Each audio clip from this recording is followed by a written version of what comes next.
Hello everyone, welcome to go for agriculture. So guys, आज के lecture में हम जो टॉपिक डिस्कस करने वाले हैं वो है ऑर्डर ऑर्थोप्टेरा। तो गाइज, हमारा जो लेक्चर नंबर 21 था उसमें मैंने बताया था कि क्लासिफिकेशन ऑफ जो इंसेक्टा क्लास है उसका ऑर्डर तक में कैसे क्लासिफिकेशन करते हैं। उसमें से भी मैंने आपको 29 ऑर्डर्स के बारे में बताया था, ठीक है। और लास्ट लेक्चर में मैंने ये भी बताया था कि कौन कौन से ऑर्डर जो हैं इंपॉर्टेंट हैं। तो उनमें से एक इम्पॉर्टेंट ऑर्डर है ऑर्थोप्टेरा, जो कि बहुत ज़्यादा इंपॉर्टेंट है। आपने लास्ट ईयर इंडिया में जो अटैक देखा था लोकस्ट, तो लोकस्ट जो इंसेक्ट थे वो भी इसी फैमिली से, सॉरी इसी ऑर्डर यानी ऑर्थोप्टेरा से बिलोंग करते थे, ठीक है। तो ये ऑर्डर इसीलिए इंपॉर्टेंट हो जाता है क्योंकि इनमें जो रिप्रोडक्टिव कैपेसिटी है ना इन इंसेक्ट्स में बहुत ज़्यादा होता है, ठीक है।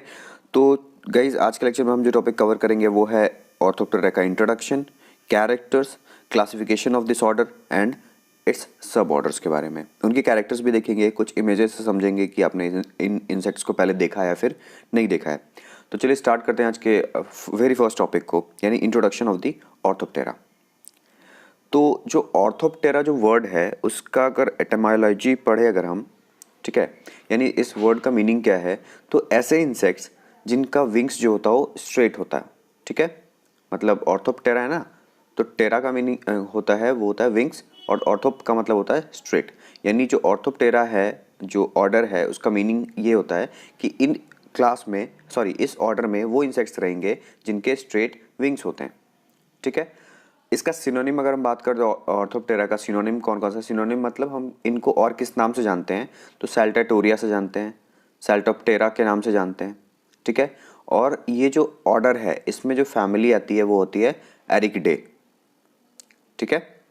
इनके कॉमन नेम्स के बारे में बात करें तो कॉमन नेम्स यानी इनके जो कॉमन एग्जाम्पल्स हैं वो हैं ग्रासहॉपर, लोकस्ट, जिसके बारे में मैं बात कर रहा था कि आपको लास्ट ईयर 2020 में हमने देखा था कि लोकस्ट अटैक हुआ था, जो कि हॉर्न ऑफ अफ्रीका से स्टार्ट हुआ था और वो अफगानिस्तान पाकिस्तान होके जो हमारा नदर्न और वेस्टर्न साइड ऑफ इंडिया जो है वहाँ पे उन्होंने अटैक किया था, ठीक है। और भी एग्जांपल्स इनके जैसे ग्रासहॉपर, लोकस्ट हो गया, क्रिकेट हो गया, मोल क्रिकेट हो गया, तो ये सारे इनके एग्जांपल्स हैं। इनमें बेसिकली आप ये जो मैंने इमेज यहाँ पे यूज़ करा है यही है वो लोकस्ट, ठीक है। ग्रासहॉपर भी होता है, जनरली वो ग्रीन कलर का होता है, और ये ब्राउन कलर के जो होते हैं वो लोकस्ट होते हैं। इनके लेग के बारे में मैंने बताया है कि इनका लेग जो होता है, आप देखो इनका हाइंड लेग जो है किस तरीके से मॉडिफाइड है, ये जंपिंग लेग्स कहलाता है, ठीक है। तो ये चीज़ यहाँ तक आपको मे भी समझ में आ गया होगा। अब जो हमारा नेक्स्ट टॉपिक है वो है कैरेक्टर्स। बहुत ही आसान है, आपने इन इंसेक्ट को भी देख लिया, आप बस इनको देखते जाओ, इनके कुछ इंपॉर्टेंट कैरेक्टर्स हैं उनको आप देखते जाओ कि कैसे हमें चीज़ें याद रखनी है। सबसे पहला इनके साइज़ के बारे में आते हैं। तो इनका जो साइज़ होता है medium to large size insects में आते हैं, बहुत छोटे छोटे नहीं होंगे, मीडियम साइज़ या फिर थोड़े लार्ज साइज़ के। दूसरा, इनका एंटीना जो होगा वो फिलीफॉर्म होगा, ठीक है। फिलीफॉर्म एंटीना के बारे में मैंने बहुत डिस्कस कर दिया पहले, आप देख सकते हो, इनके लिए तो मैंने सेपरेट लेक्चर्स बनाया हुआ है टाइप ऑफ एंटीना पे, ठीक है। माउथ पार्ट जो होगा मैंडिबुलेट टाइप होता है, ठीक है। प्रोथोरेक्स, थोरेक्स का जो 3 पार्ट मैंने बताया था, प्रो, मेजो और मेटा, तो उसमें प्रोथोरेक्स यानी जो आगे वाला पार्ट होता है वो लार्ज होता है। प्रोनोटम जो होता है कर्व्ड होता है, वेंट्रली कवरिंग दी प्लूरल रीजन, प्लूरल मतलब साइड के रीजन को क्या करता है, कवर करता है नीचे से, ठीक है। मतलब नीचे वाला जो पार्ट है दोनों साइड थोड़ा थोड़ा माउथ के रीजन को कवर कर लेता है, साइड वाले रीजन को कवर कर लेता है। हाइंड लेग्स आर सैल्टाटोरियल, सैल्टाटोरियल मतलब जंपिंग लेग्स, ठीक है। ये मैंने बताया था, यहाँ पे देखो मैं यहाँ पे बता रहा हूँ, hind legs are saltatorial. Fore wings are leathery, thickened and known as tegmina, इनके आगे विंग्स को हम टेगमिना कहते हैं। They are capable of bending without breaking, यानी इन इंसेक्ट को अगर बीच से अगर हम बेंड करेंगे तो टूटेंगे नहीं, टूटेंगे मतलब उनका जो पार्ट है दो, उनका जो बॉडी है 2 पार्ट में टूटेगा नहीं, मतलब फ्लेक्सिबल बॉडी होती है। हाइंड विंग्स आर मेम्ब्रेनस, आगे ध्यान देना, 4 विंग्स लेदरी और उसको हम टेगमिना कहते हैं। हाइंड विंग्स जो होता है मेम्ब्रेनस होता है with large anal area. Anal area क्या होता है, मैंने जो विंग जो पढ़ाया था इंसेक्ट के विंग के बारे में, तो मैंने बताया था कि एक एरिया जो पीछे का पार्ट होता है उसको एनल एरिया कहते हैं विंग का, ठीक है। तो जो हाइंड विंग होता है वो मेम्ब्रेनस होता है और उनका जो एनल एरिया होता है लार्ज होता है। They are folded by longitudinal pleats between the veins and kept beneath the tegmina, कहने का मतलब है जो 4 विंग है उसके पीछे मतलब नीचे होता है, बीनीथ मतलब नीचे, नीचे ऑफ द टेगमिना, मतलब 4 विंग के नीचे होता है ये hind wing. Cerci are short and unsegmented, cerci क्या था, इनका सेंसरी ऑर्गन होता था जो कि इनके सबसे पीछे वाले रीजन यानी हेड, थोरेक्स एंड एब्डोमेन, यानी एब्डोमेन के लास्ट में प्रेजेंट होता है। ओविपोजिटर is well developed in female, ठीक है। ओविपोजिटर क्या होता है, इनके रिप्रोडक्टिव पार्ट का, रिप्रोडक्टिव सिस्टम का एक पार्ट है। मेटामॉर्फोसिस ग्रेजुअल होता है, ठीक है। ग्रेजुअल यानी जो प्रोसेस है इंसेक्ट के एग से और एडल्ट तक कन्वर्ट होने का, उसमें क्या होता है कि हम डिफ्रेंशिएट नहीं कर पाते इंसेक्ट को, ठीक है, अदर स्टेजेस पे, और एकदम से ग्रेजुअल चेंज हो जाएगा। मतलब जो फाइनल स्टेज है यानी एडल्ट और जो लास्ट निम्फ स्टेज है, उनमें आपको ग्रेजुअल चेंज दिखता है, एकाएक चेंज दिखता है, ठीक है। आपको ये भी चीज़ मैंने बता दिया था जहाँ पे मैंने मेटामॉर्फोसिस का लेक्चर लिया हुआ है, ठीक है। Wing pads of names undergo reversal during the development, कहने का मतलब है विंग पैड्स का भी डेवलपमेंट होते जाता है जब वो डेवलपमेंट करता रहता है, ठीक है। स्पेशलाइज्ड साउंड प्रोड्यूसिंग और auditory hearing organs are present, ठीक है। साउंड प्रोड्यूसिंग ऑर्गन और जो उनका सुनने के लिए जो ऑर्गन चाहिए वो भी इनके पास स्पेशली प्रेजेंट होते हैं, ठीक है। तो ये इनके कैरेक्टर्स हो गए। अब हम मेन आएंगे इसे क्लासिफिकेशन पे। तो हम जानते हैं ऑर्डर का डिवीजन हो सकता है उनके सब ऑर्डर्स में, ठीक है।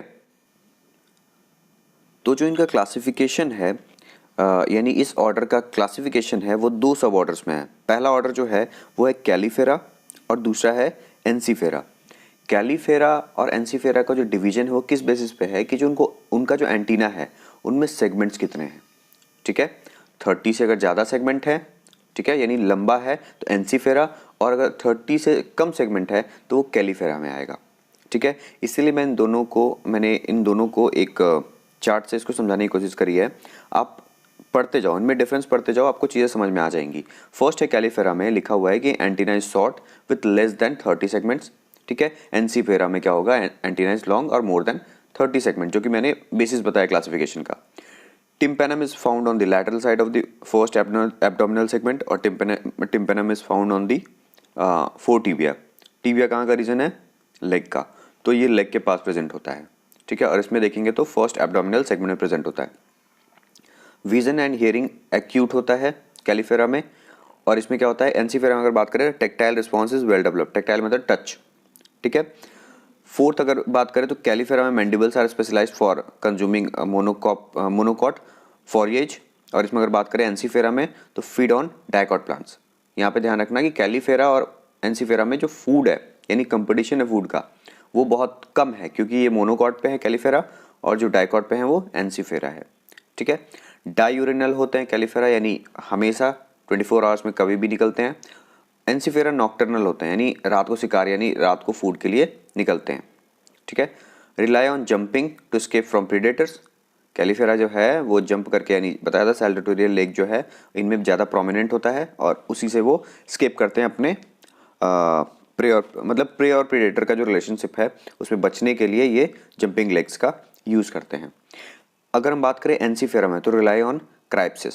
क्राइप्सिस एक प्रोसेस है जिसमें इंसेक्ट अपने आप को क्या करता है, छिपा लेता है, ठीक है। छिपाना किस तरीके से, जैसे देखते हैं ना कि हम इंडियन आर्मी को देखते हैं वो हार्श कंडीशन में या फिर ऐसे में अपने आप को इन्वायरमेंट में छिपा लेता है, उसी तरीके से ये इंसेक्ट्स हैं, इनमें हम दूसरा वर्ड भी यूज़ करते हैं, ठीक है। जैसे हमने वो देखा हुआ है एक लिजर्ड होती है जो अपने या फिर जो कैमिलियन होता है वो अपने कलर को चेंज कर लेता है जिस इन्वायरमेंट में जाता है उस हिसाब से। तो ये इंसेक्ट्स भी उसी तरीके के होते हैं कि अपने आप को स्केप करने के लिए वो अपने बॉडी कलर और अपने आप को उस तरीके से इन्वायरमेंट में ढाल लेते हैं ताकि जो उनका जो प्रे है, ठीक है, सॉरी प्रीडेटर है, वो उसको पकड़ ना पाए, देख ना पाए, ठीक है।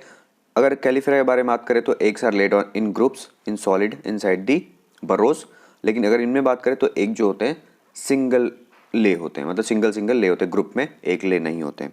तो आई होप ये दोनों जो क्लासिफिकेशन है यानी सब ऑर्डर जो हैं आपको समझ में आ गया होगा। अब जो हमारा नेक्स्ट टॉपिक है ये है कि कैलीफेरा के सब मतलब जो कैलीफेरा सब ऑर्डर है उनके अंदर हम चलें, यानी इनकी फैमिलीज़ के बारे में। तो कैलीफेरा जो है उनके अंदर जो है एक ही आती है एरिक्डे, ठीक है। उनका जो फर्दर क्लासिफिकेशन है वो है एरिक्डे, ठीक है, यानी सब ऑर्डर है ये, ठीक है। उसके एग्जांपल्स होते हैं लोकस्ट एंड ग्रासहॉपर्स। इसमें एंटीना शॉर्ट होता है, टार्सस जो होता है 3 सेगमेंटेड होता है, ठीक है। टार्सस क्या है, आप लोगों को मैंने बताया था जब लेग इंसेक्ट लेग के बारे में, तो इंसेक्ट लेग 6 सेगमेंट से बना होता है, उसमें से सेकंड लास्ट जो होता है वो होता है टार्सस, उसके बाद क्लॉज या फिर प्री टार्सस आता है। ओविपोजिटर is short and horny. Tympanum जो होता है लोकेटेड होता है आइदर साइड और द फर्स्ट एब्डोमिनल सेगमेंट, यानी दोनों साइड पे। साउंड जो होता है प्रोड्यूस करने के लिए उनको फेमोरो एलरी मैकेनिज्म यूज़ करना पड़ता है। अब ये मैकेनिज्म क्या है, ठीक है, इनके जो लेग्स हैं उससे पेग का प्रोजेक्शन होता है, यानी पेग निकले रहते हैं, ठीक है। और मतलब ये कहाँ निकले होते हैं, हाइंड फीमर पे, और उसको रब करते हैं अपने रेडियल वेन्स से, ठीक है, हार्ड रेडियल वेन्स। अब ये रेडियल वेन्स कहाँ पे हैं, टेगमेना पे। टेगमेना क्या मैंने बताया था, इनके 4 विंग्स, यानी 4 विंग्स पे ये रगड़ते हैं अपने किसको, हाइंड फीमर बोन पे जो पेग प्रेजेंट है उसको, और ये साउंड प्रोड्यूस करते हैं। और इस मैकेनिज्म को फेमरो एलरी मैकेनिज्म कहा जाता है, ठीक है।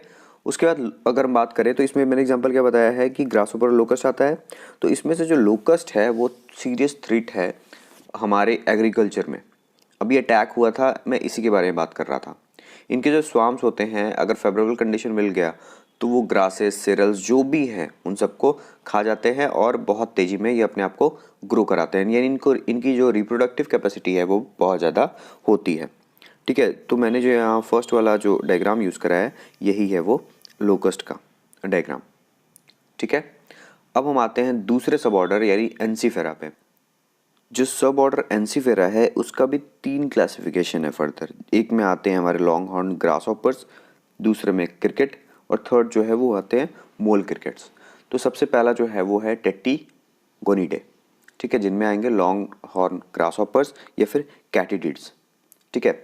इसमें जो एंटीना होता है वो लार्ज होता है, सिलेंड्रिकल होता है, मतलब सिलेंड्रिकल और लॉन्ग होता है, उनकी बॉडी से भी लंबा चला जाता है इनका एंटीना। टार्सस जो होते हैं 4 सेगमेंटेड होते हैं। ओविपोजिटर जो होता है स्वॉर्ड लाइक होता है, स्वॉर्ड मतलब तलवार, ठीक है। ऑडिटरी ऑर्गन से अगर बात करें तो 4 टिबिया पे पाया जाता है, जो टिबिया इनका प्रेजेंट है ना लेग में, वहाँ पे ये ऑडिटरी ऑर्गन्स पाए जाते हैं। In each 4 tibia A pair of tympanum is present. Tympanum क्या है, हियरिंग ऑर्गन, ठीक है। Outer tympanum is larger than the inner. Sound production के लिए एक तो ये हियरिंग हो गया टिम्पेनम के लिए, ठीक है, यानी ऑडिटरी ऑर्गन था। साउंड प्रोडक्शन के लिए एलरी टाइप जो मैकेनिज्म है वो होता है इसमें। A thick region on the hind margin of the fore wing, यानी स्क्रैपर जिसको कहते हैं, is rub against a row of teeth in the file. File क्या है, स्टीरियोटरी वेन है जो कि प्रेजेंट होता है वेंट्रल साइड, ठीक है। और वेंट्रल साइड कहाँ पे, 4 विंग्स के, ठीक है। यहाँ पे मतलब इस चीज़ को वाइब्रेट करते हैं, यानी तीत, यहाँ पे माउथ का तीत के बारे में हम बात नहीं कर रहे हैं, ठीक है। तीत मतलब जो उभार प्रेजेंट होते हैं उनके बारे में बात किया जा रहा है, ठीक है। और ये वाइब्रेशन जो होता है, जो रगड़ने से जो वाइब्रेशन प्रोड्यूस होता है उसी से ये साउंड प्रोड्यूस करते हैं। तो यानी जो यहाँ पे जो मैंने सेकेंड इमेज दिया है वो ही है किन का एग्जाम्पल, ये है लॉन्ग हॉर्न ग्रासहोपर। आप इनके एंटीनास को देख सकते हो, बहुत लंबे लंबे होते हैं, ठीक है। आई होप ये चीज़ भी समझ में आ गई होगी। जो इनका सेकंड क्लासिफिकेशन है वो है ग्राइलिडे, यानी जिनमें इनमें क्रिकेट हम देखेंगे। क्रिकेट, आप सबसे पहले इमेज देख लो कि क्रिकेट आपने ऐसे इंसेक्ट्स देखे होंगे, इनको हम कहते हैं क्रिकेट्स, ठीक है। इनमें जो एंटीना होता है लंबा होता है, यानी एंटीना इज लॉन्ग। टार्सस के बारे में बात करें तो 4 सेगमेंटेड। ओविपोजिटर अगर देखें तो सिलेंडर, सिलेंडर यानी लंबे होते हैं, निडल लाइक, ठीक है। 4 विंग्स के बारे में बात करें तो एब्रप्टली बेंट, ठीक है। 4 विंग्स यानी आगे वाले विंग्स जो होते हैं एब्रप्टली बेंट होते हैं down to cover the sides of the body, यानी इनके जो 4 विंग्स हैं वो बॉडी को कवर करने में हेल्प करते हैं। हाइंड विंग्स अगर बात करें तो एक्यूमिनेट टाइप होते हैं। They are produced into a pair of long process which project beyond the abdomen. इसका मतलब ये हुआ कि हाइंड विंग एक्यूमिनेट टाइप, मतलब इनका जो विंग होता है हाइंड विंग वो पूरे बॉडी को कवर करते हुए बहुत उनके बॉडी को भी पार कर जाता है, ठीक है। सर की अगर बात करें, यानी जो सेंसरी ऑर्गन है लॉन्ग होता है और अनसेगमेंटेड होता है। ऑडिटरी ऑर्गन अगर हम बात करें तो ये सिमिलर है जैसे कि लॉन्ग हॉर्न ग्रासहॉपर में प्रेजेंट था, क्रिकेट में भी उसी तरीके का है। मेल्स जो होते हैं वो स्ट्रूड टाइप होते हैं, यानी स्ट्रूड होते हैं नाइट के टाइम पे, ठीक है।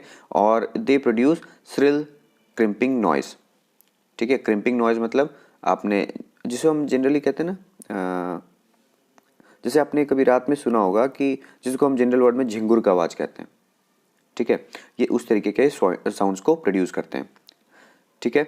और ये जो है हाउस होल्ड पेस्ट हैं, ये मतलब क्रॉप को डैमेज बहुत कम करते हैं, ठीक है। अब जो लास्ट क्लासिफिकेशन है वो है मोल क्रिकेट्स का। अगर मोल क्रिकेट से अगर बात करेंगे तो जनरली हम इन्हें देखते नहीं, मतलब हमें जनरली नहीं दिखते हैं ये, ठीक है। ये जो है बर्रो करके ज़मीन के अंदर रहते हैं, ठीक है। तो they are brown coloured insects found inside the burrows. Eyes जो होती हैं इनकी रेड्यूज होती हैं। Pronotum is elongated ovate and rounded, ठीक है। फोर विंग्स अगर बात करें तो फुसोरियल होता है, फुसोरियल फोर लेग्स जो होते हैं फुसोरियल टाइप होते हैं, और उससे ही वो क्या करते हैं, बर्रो फॉर्मेशन करते हैं। टीबिया जो होता है एक्सपेंडेड होता है, डेजिटेट होता है, ठीक है। अब ये देखो, आप इनके फोर विंग्स को देखो, फोर लेग्स को देखो, देख रहे हो, तो इनके लेग्स इस तरीके के होते हैं कि वो बर्रो करने में हेल्प करें, ठीक है। अब जो है इनके ए pair of tympanum is found present in the outer surface of the tibia, ठीक है। ओविपोजिटर जो होता है वेस्टिजियल होता है, वेस्टिजियल मतलब प्रेजेंट तो है लेकिन उसका कोई यूज नहीं है, ठीक है, या फिर रुडिमेंट्री फॉर्म में प्रेजेंट होता है। Mole crickets burrow into the soil and feed on the tender roots of the growing plants, ठीक है। तो ये जो है कंप्लीट क्लासिफिकेशन है ऑर्डर ऑर्थोप्टेरा का। मे बी आपको ज़्यादा डिटेल लगे या फिर ऐसा लगे कि मैंने कम पढ़ाया है, लेकिन आपको जो बेसिक कैरेक्टर है, बेसिक क्लासिफिकेशन है, मैंने आपको पूरा बता दिया है। तो आप इस लेक्चर को थोड़ा अच्छे से देख लेना, ठीक है। अगर कुछ भी आपको प्रॉब्लम होता है इसके बाद भी, तो आप हमारे कमेंट सेक्शन में ज़रूर इसको पूछ सकते हो। तो thanks for watching this video, till then stay tune. आप हमारे इंस्टाग्राम जो चैनल है उसको सब्सक्राइब करो। अगर आपको ये वीडियो अच्छी लगी है तो हमारे चैनल को सब्सक्राइब करो। अगर किसी को भी इस लेक्चर की पीडीएफ या पीपीटी चाहिए तो हमारे Telegram channel go for agriculture से उसे डाउनलोड कर सकता है। तो चलिए मिलते हैं नेक्स्ट लेक्चर में, बाय बाय।